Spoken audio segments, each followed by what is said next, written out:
Mateo 3:17 dice: hubo una voz de los cielos que decía: este es mi Hijo amado, en quien tengo complacencia. ¿Qué dijo esa voz? Este es mi Hijo amado. Pues si dijo que este es mi Hijo amado, el que estaba hablando, ¿quién era? El Padre. Nadie va a decir este es mi Hijo y no es el Padre. Entonces, esa voz dio no una sugerencia. Yo voy a sugerirles aquí que este señor que acaba de ser bautizado podría perfectamente ser mi hijo. Entonces vamos a someterlo a prueba a ver si es mi hijo. No, ¿qué dijo la voz? Este es mi Hijo amado. O sea que, ¿qué tenía que hacer ese que estaba ahí para ser amado? Nada. ¿Para ser hijo? Nada. ¿Por qué? Porque ya era amado y ya era hijo. Es decir, que antes de este que estaba ahí, que es Jesús, bautizado en el Jordán por Juan, no necesitaba hacer alguna cosa para probar o ganarse ese derecho de ser hijo. ¿Estamos entendiendo eso o no?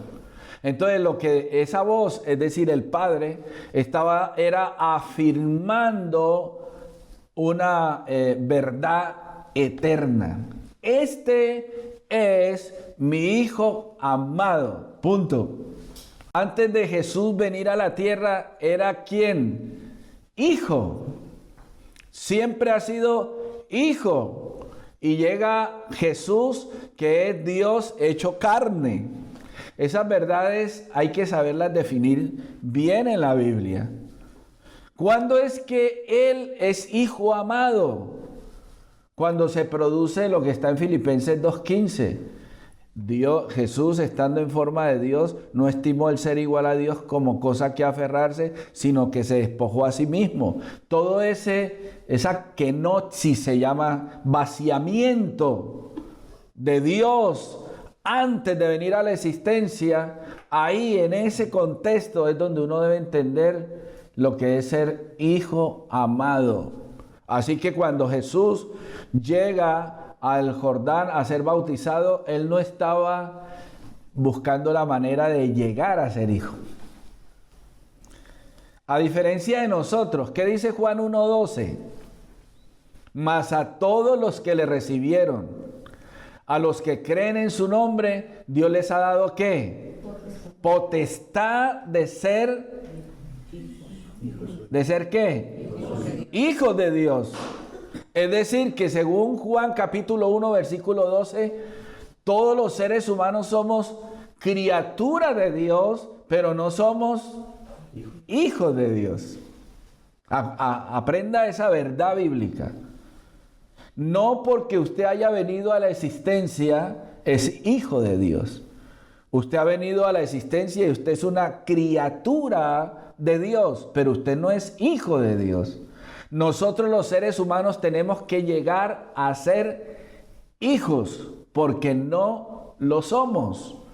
Por eso dice Juan 1:12, mas a todos los que le recibieron, a los que creen en su nombre, Dios les dio el poder, la autoridad de ser llamados ¿qué? Hijos de Dios. Mientras usted no reciba y no crea en el nombre, según ese texto, usted no es hijo de Dios. Usted es una criatura de Dios.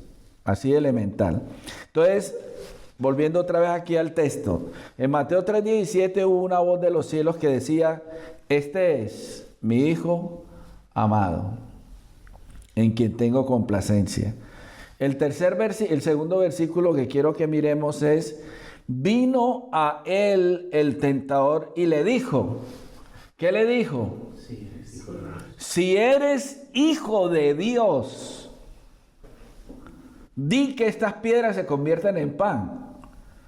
Este texto de Mateo 4:3 sobre la tentación del tentador a Jesús no se entiende sin Mateo 3:17.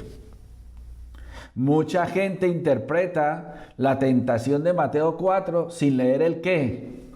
El contexto. ¿Por qué es que le dice el tentador a Jesús: si eres hijo de Dios, di que estas piedras se conviertan en pan? Porque en el contexto, Dios le dijo, o el Padre le dijo: este es mi Hijo amado. Entonces, la lectura tiene que seguir. Por eso les leí al comienzo ese contexto y el texto que estoy trabajando. Si eres hijo de Dios, ¿y de dónde sale el enemigo con eso? Porque antes la voz, que es la del Padre, dijo: este es mi Hijo amado. Entonces, con base en esa afirmación del Padre, el enemigo, ¿qué hizo? ¿Qué hizo? ¿Qué hizo? Tentó. Vamos a hablar un poco acerca de lo que es la tentación. Cuando Adán y su mujer estaban en el huerto del Edén y fueron tentados, ¿con qué fueron tentados? Por la misma figurita esta del tentador o Satanás que está aquí, fueron tentados. O sea, que el enemigo tiene una experiencia bárbara. ¿En qué? En tentación. O sea, si hay alguien que tiene estrategia para tentar lo que sea, es el diablo. Y la tentación que hace normalmente Satanás tiene que ver con la esencia del ser. A que usted no es capaz de esto, a que usted no es capaz de lo otro. Entonces es a partir de poner en tela de juicio lo que somos que el diablo trabaja y te mete en tentación. Ahora, ¿qué es tentación? Primero que todo, tentación no es pecado. La gente cree que cuando usted es tentado está pecando. No, pecado es ya el fin por el cual usted es tentado. Porque la tentación es una estrategia para ser seducido a hacer algo que usted tiene la capacidad de negarse a hacerlo y lo hace. La tentación es cuando usted en un momento puntual es seducido a hacer algo en el que usted es movido de tus convicciones para lograr ciertos privilegios. ¿Cuándo es que usted es tentado? Por ejemplo, a mí no me pueden tentar con un paquete de cigarrillos. ¿Por qué? Porque yo no fumo. A mí no me pueden tentar con una botella de whisky. ¿Por qué? Porque yo no soy bebedor, ni me emborracho, ni nada de esas cosas. Cada uno de nosotros en un momento puntual somos tentados cuando, dice el apóstol Santiago, de nuestra concupiscencia. Somos seducidos, somos invitados a salir de nuestra posición de convicción para hacer algo que no debemos hacer y que tiene que ver con destruir para siempre el tener usted la autoridad de usted mismo frente a una decisión que tiene que tomar. Por ejemplo, con Adán y su mujer, ¿dónde estuvo la tentación? La tentación no estuvo en que tuvieran el árbol cerca. Usted puede tener el árbol del bien y del mal al lado y saber a conciencia lo que es el árbol de la ciencia del bien y del mal. La tentación consistió de parte del enemigo que le dijo una pequeñita frase a la mujer. ¿Cuál fue? Seréis como Dios. Dios sabe que el día que coman de ese árbol, seréis como Dios. ¡Wow! ¿Ser como Dios? Entonces, la estrategia de la serpiente es crear un escenario, un momento, un lugar, un pensamiento, una idea en la que usted se vea desafiado a ir más allá de lo que usted sabe que no puede ir. Cuando usted es desafiado a querer lograr lo que usted sabe que no debería lograr porque no es no le conviene, etc. Entonces, cuando la serpiente o el tentador tienta a Jesús, ahí nos vamos a dar cuenta que está usando la misma estrategia que usó en el huerto del Edén. Y la tentación, vuelvo y digo, es cuando usted es invitado, seducido a hacer algo que usted sabe que es capaz de hacerlo, pero que usted tiene que tener la conciencia de de no hacerlo. ¿Vale? Entonces usted está en esa lucha, en esa tentación, tal. Por ejemplo, hay un texto que ya yo lo he mencionado algunas veces cuando estaban los discípulos y Jesús en el Getsemaní, la noche que Jesús fue apresado. Jesús en el Getsemaní, antes de ser apresado, le dijo a sus discípulos: velad y orad para que no entréis ¿en qué? En tentación. Entonces nosotros siempre relacionamos la palabra tentación con sexo, la palabra tentación con robar, la palabra tentación con beber, la palabra tentación con cosas malas.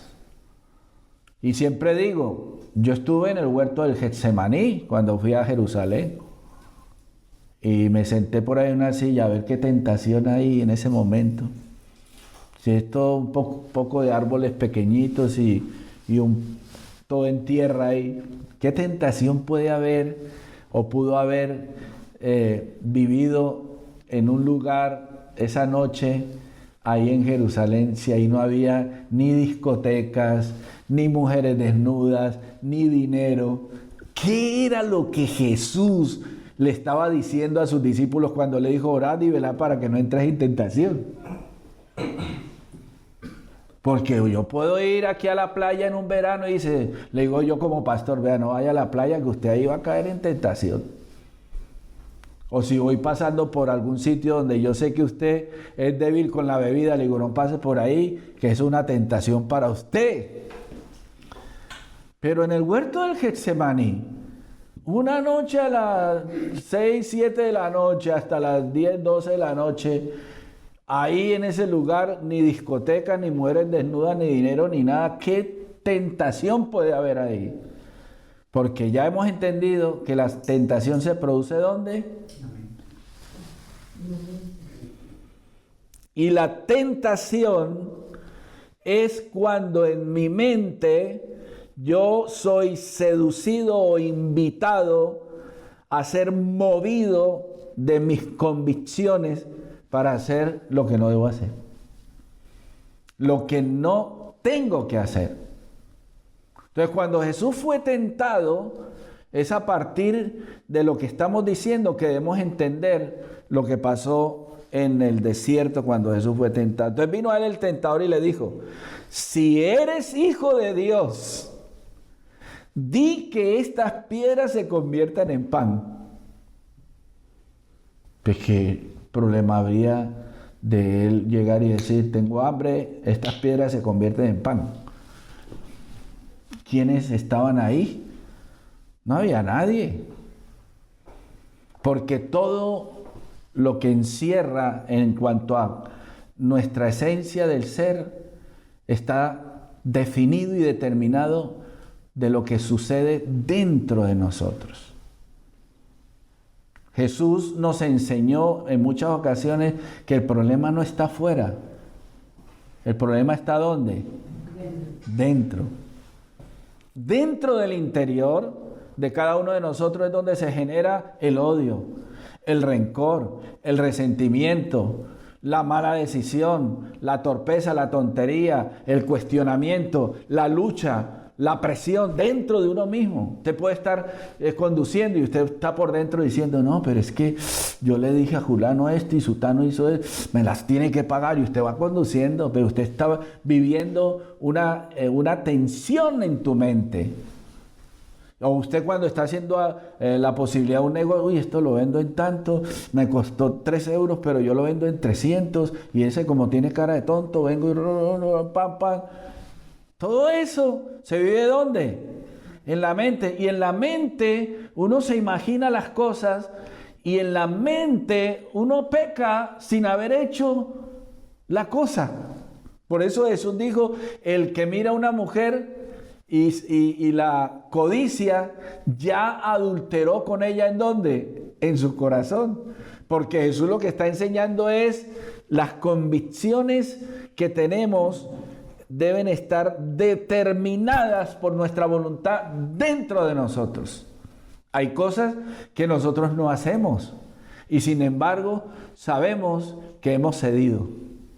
Hay cosas que usted y yo sabemos que no podemos hacer o no debemos hacer y las hacemos sin tener en cuenta que estamos perdiendo una posición de autoridad, un lugar que se nos ha sido asignado. Por ejemplo, usted en el organigrama de una empresa, usted es vamos a decir, el encargado de vigilar los gastos de esa empresa.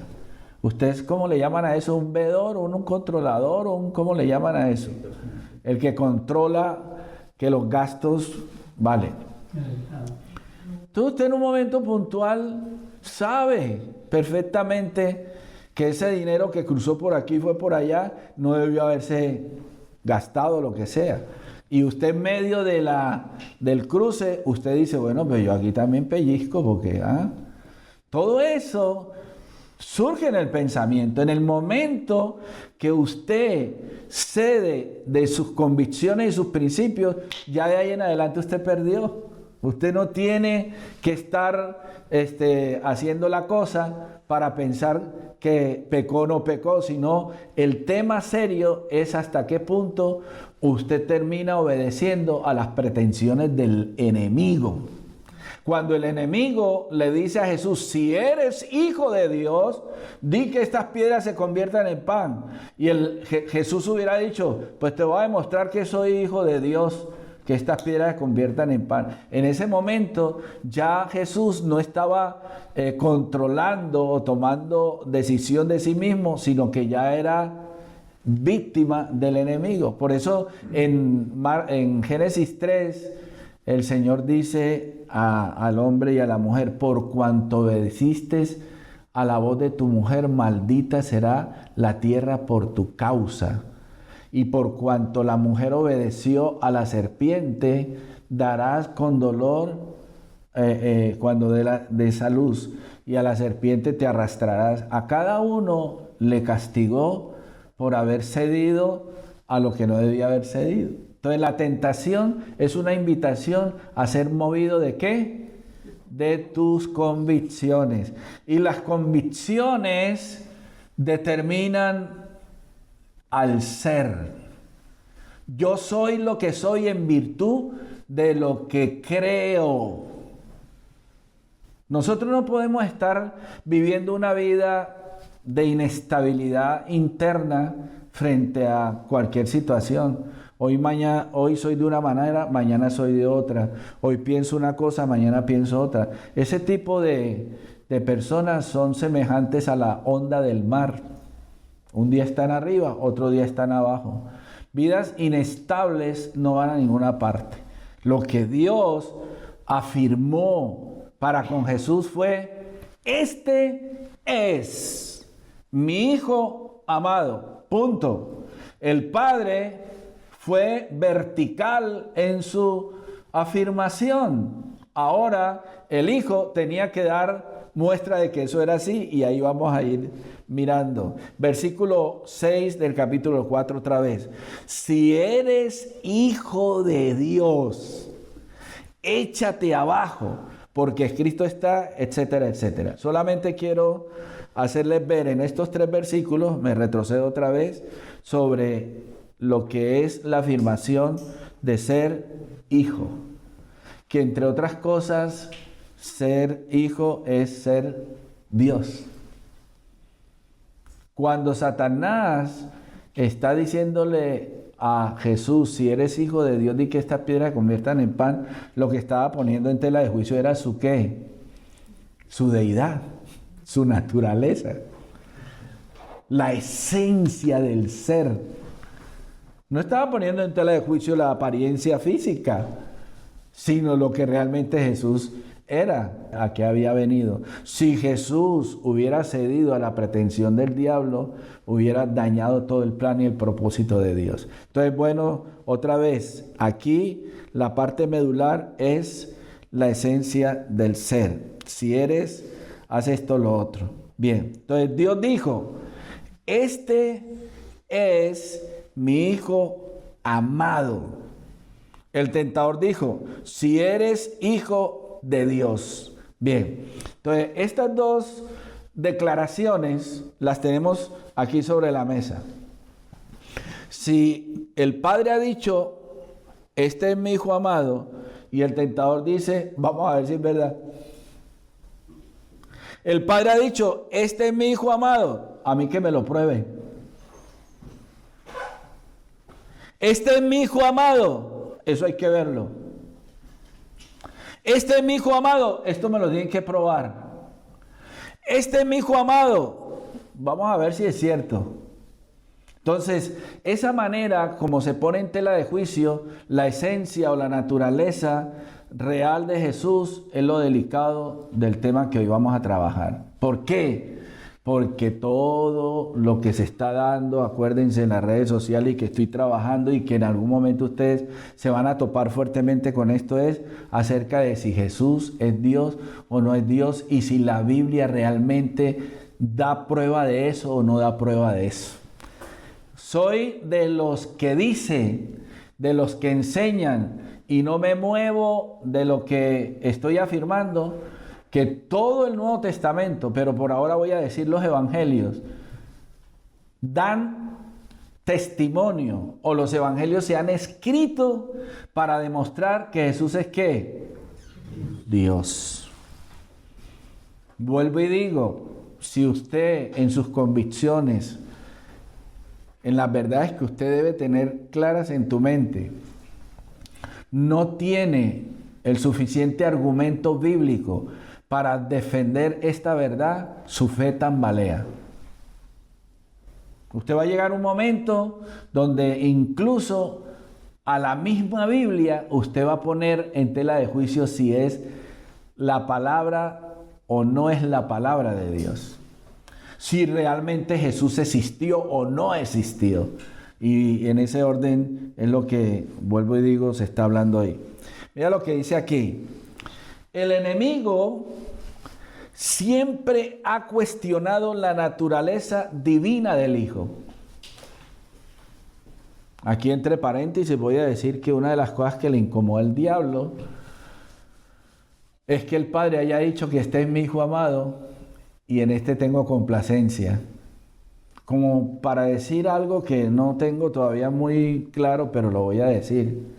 En el libro de Job se habla de que el diablo llegó a una reunión donde estaban todos los hijos de Dios y entre ellos llegó el diablo.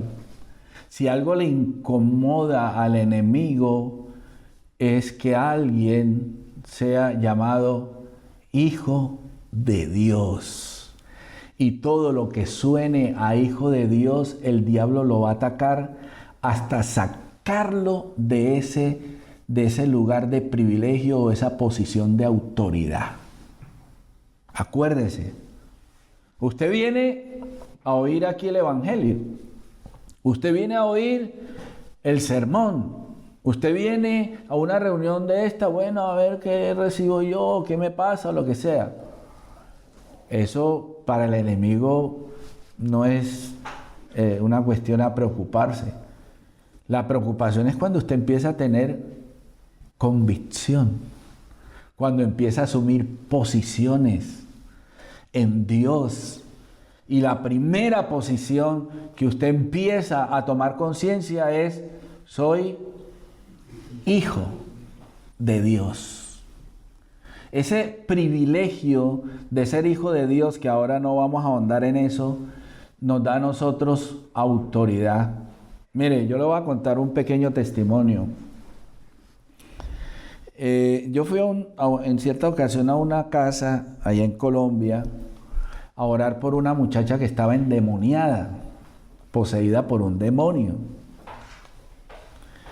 habían estado pues orando mucho por ella y todo eso, y fui a esa ciudad a predicar, y la señora, la mamá de la muchacha dijo: es que tengo mi hija metida en una habitación y eso, le hemos dado de todo, han ido los médicos, psiquiatras, y ella está toda loca, y usted puede orar por ella, que ella está endemoniada. Entonces yo le dije: bueno, vamos y oramos. Cuando yo fui a orar, curiosamente en Dios, yo había estado estudiando esto que estoy enseñando aquí ahora. Lo que estoy enseñando aquí ahora lo empecé a estudiar hace 35 años atrás. O sea, lo que yo estoy enseñando ahora no fue ayer que me puse a mirar. Entonces, esto lo estoy preparando y estudiando hace mucho tiempo. Entonces, cuando entré a orar, habiendo entendido esto de ser hijo de Dios, cuando dice: más a todos los que le recibieron o los que creen en su nombre, les dio potestad, autoridad de ser hechos hijos de Dios, le dije a ese espíritu que estaba dentro de esa muchacha que debía salir en el nombre de Jesús, con la autoridad que hemos recibido en el Señor como hijos de Dios. Yo oré eso 30 segundos y salí. Y la señora, que apenas iba llegando al sofá de su sala, me vio y me dijo: ya. Dijo: sí, ya oré, ya es libre. No puede ser que... Sí, ya. Y como a la media hora salió la muchacha totalmente normal y se sentó ahí a hablar con nosotros. ¿Qué es lo que realmente pasó ese día? Las fuerzas espirituales de maldad en el mundo intangible, que es lo que el enemigo ha hecho creerle a mucha gente, que no hay una realidad espiritual. Hay una realidad espiritual donde se mueven las fuerzas del mal operando sobre las vidas de las personas, sobre las mentes de las personas. Cuando usted tiene convicción de ser un hijo de Dios, usted tiene una posición de autoridad que tiene que ejercer cuando usted en un momento puntual se vea amenazado, mental, emocional, o como quiera llamarle, en una situación cualquiera. Hay momentos, hermanos, en que a uno le vienen pensamientos completamente fuera de lugar. Échelos de su mente en el nombre de Jesús fuera. No ceda en cualquier momento. Esto no lo digo porque lo leí en un libro, se lo digo por experiencia. Esto ya está comprobado hasta la saciedad. Hay personas, en su gran mayoría, según los que estudian la mente del ser humano, que el 90% de las enfermedades son el producto de una mente débil. Nosotros, en algún momento, por desgaste físico, pues enfermaremos y lo que sea. Pero hay otros momentos donde nuestra mente teme, donde nuestra mente no se apropia de lo bueno, sino de lo malo. Y cuando hablo de malo, no hablo tanto de pecar, sino de lo que no nos gustaría que nos pasara. Ay, no, si de pronto se me muere. Ay, no, y si de pronto esto, o si de pronto lo otro, y si me echan del trabajo, y si esto, y si... No, como usted no empiece a entender que hay fuerzas espirituales de maldad que trabajan sobre el pensamiento de las personas. Antes que el diablo haga cosas físicamente hablando, tienen que pasar por la mente de alguien. Hay cosas que seres humanos hacen porque el enemigo las ha poseído. Entonces, si eso lo hace el diablo, ¿cuánto más no va a ser en nosotros la palabra de Dios? Que es viva y eficaz, que es más cortante que toda espada de dos filos. Entonces, cuando viene un pensamiento negativo que te hace venir abajo, ahí es donde usted sabe de qué material está hecho por dentro. ¿Por qué? Porque las tentaciones, hermanos, trabajan es en ese contexto. Moverlo a usted de una posición de estabilidad a inestabilidad. Cuando usted medio piensa, tengo un dolor, eso va a ser cáncer, porque a mi mamá le dio cáncer, y a mi abuelo cáncer, y a mi tatarabuelo, eso también va conmigo. Reprenda eso en el nombre de Jesús. Manténgase en una posición de autoridad frente a las enfermedades y frente a las cosas. Que, pastor, eso lo dice usted porque no ha pasado por nada. Yo sí he pasado por cosas y paso por cosas. Y la gente está convencida que el enemigo solamente los ataca a usted. No, al primero que el diablo quiere bajar de una posición es al pastor, al que está aquí predicando. Yo soy el primero al que el diablo y los demonios vienen con fuerza para tumbar. Entonces, si ustedes ceden en algún momento puntual de la vida frente a algo, ustedes entiendan que eso no es producto ni de tu carne, ni producto de tu mismo pensamiento, sino es una influencia tremenda del enemigo en el lugar donde usted está. Bien, entonces, el enemigo siempre ha cuestionado la naturaleza divina del Hijo. Si eres hijo de Dios, di que estas piedras se conviertan en pan. Y hay que no se conviertan en pan esas piedras, porque si no se convierten, entonces usted no es lo que dice que el Padre dijo que era. Así se la planteó el enemigo. Seguimos. Todo aquel que ponga en tela de juicio que Jesús es Dios es un instrumento de Satanás que sigue las directrices diabólicas. Todo el tiempo en el Nuevo Testamento, vamos a ver algunas citas bíblicas ahora, Jesús es puesto en tela de juicio en cuanto a su naturaleza divina. Todo el tiempo. Es decir, que el enemigo tiene como costumbre, como estrategia, poner en tela de juicio lo que somos. Eso fue lo que hizo Satanás y lo que hace Satanás siempre. Querer llevarnos a un terreno donde no hace falta probarle a nadie, porque uno no hace las cosas para hacer, sino que uno las deja de hacer porque es. Jesús no hizo que las piedras se conviertan en pan para demostrar que Él era Dios. Lo dejó de hacer para demostrar que lo era. Y ya vamos a ver algunas citas bíblicas interesantes. Primera de Juan 4:3 dice: y todo espíritu que no confiesa que Jesucristo ha venido en carne, no es de Dios. Y este es el espíritu del anticristo, el cual vosotros habéis oído que viene y que ahora ya está ¿dónde? En el mundo.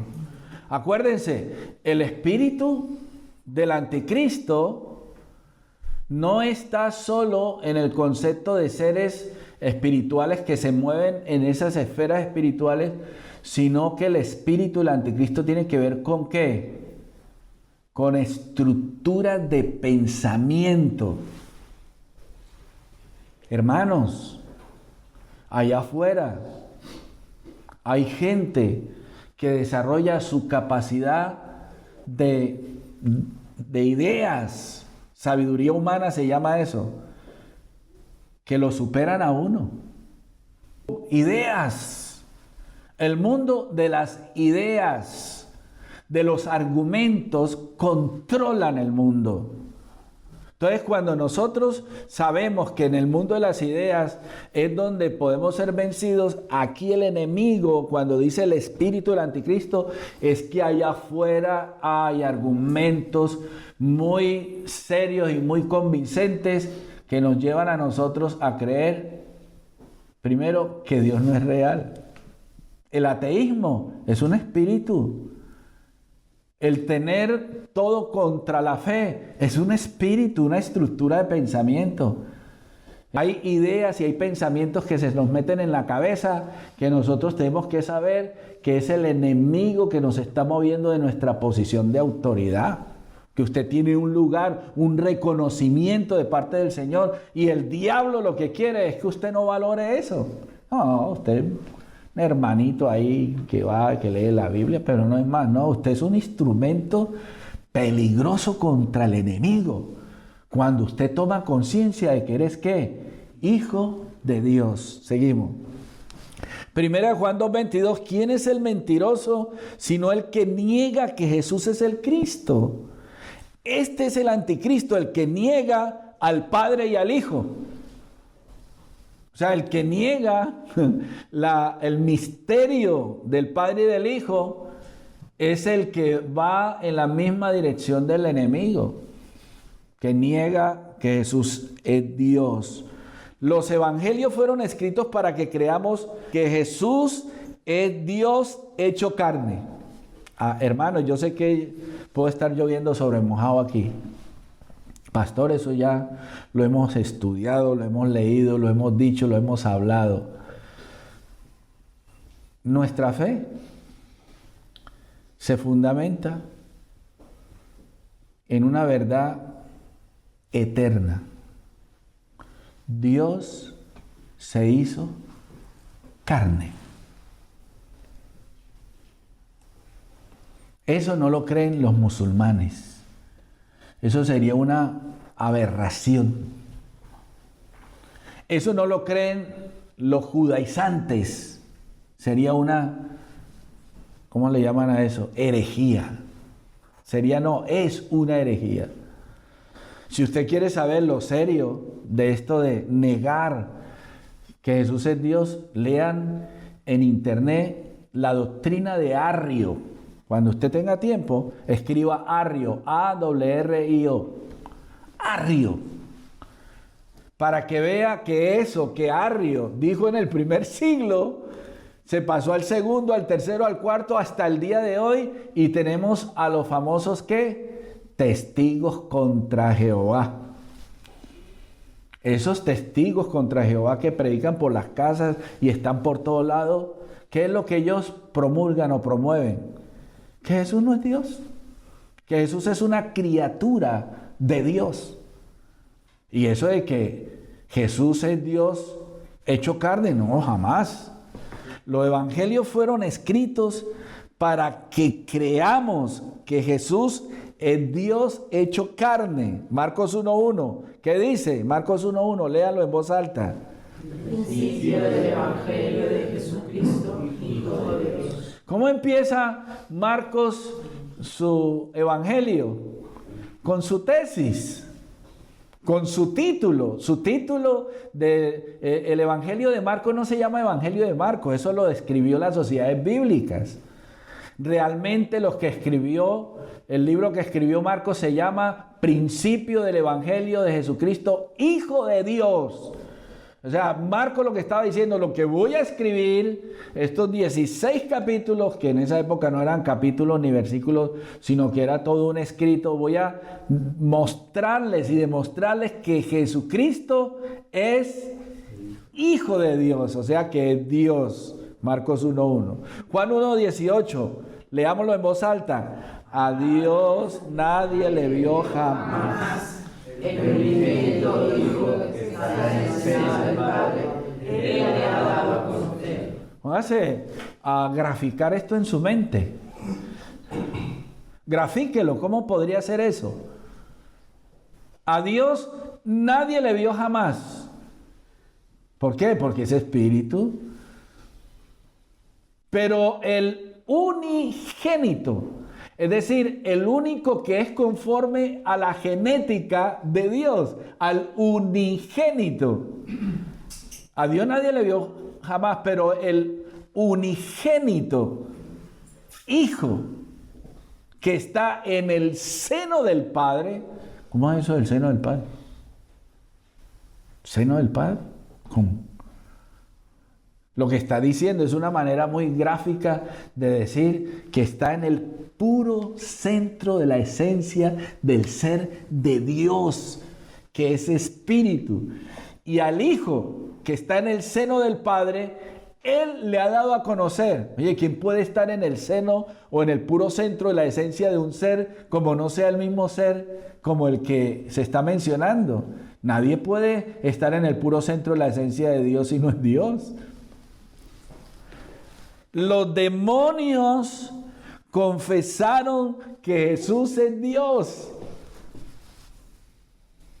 Eso es una narrativa interesante. En Marcos 1:24 hubo una confrontación entre unos demonios y Jesús, y en el versículo 24 dice, dicen los demonios, ¿qué tienes con nosotros, Jesús Nazareno? Has venido para destruirnos. Sé quién eres, el Santo de Dios. Sé quién eres. Entonces, en ese sentido, vuelvo y digo, hay un texto como esto que está afirmando quién es el Señor. Otro texto, Marcos 3:11, leámoslo en voz alta, por favor. Y los espíritus inmundos, al verle, se postraron delante de él y daban voces diciendo, tú eres el Hijo de Dios. Toma ya, ese Satanás que estaba en el desierto tentando a Jesús, si era Hijo de Dios, Jesús no tenía por qué hacerlo cuando el enemigo estaba pidiendo que se hiciera. Porque después Jesús demostró hasta la saciedad quién era. Y a los demonios los puso a cantar, los puso a declarar, los puso a confesar quién era el que estaba ahí delante de ellos. Ya voy a terminar. Marcos 5:7. Y clamando a gran voz dijo, ¿qué tienes conmigo, Jesús, Hijo del Dios Altísimo? Te conjuro por Dios que no me atormentes. Ahí están los demonios en una manifestación nada más y nada menos que la lectura más larga que encontramos en la Biblia sobre un endemoniado. Pues esos demonios decían, Jesús, Hijo del Dios Altísimo. Juan 20:30-31 dice, hizo además Jesús muchas otras señales en presencia de sus discípulos, las cuales no están escritas en este libro. ¿Para qué? Pero estas se han escrito para que creáis que Jesús es el Cristo, el Hijo de Dios, y para que creyendo tengáis vida en su nombre.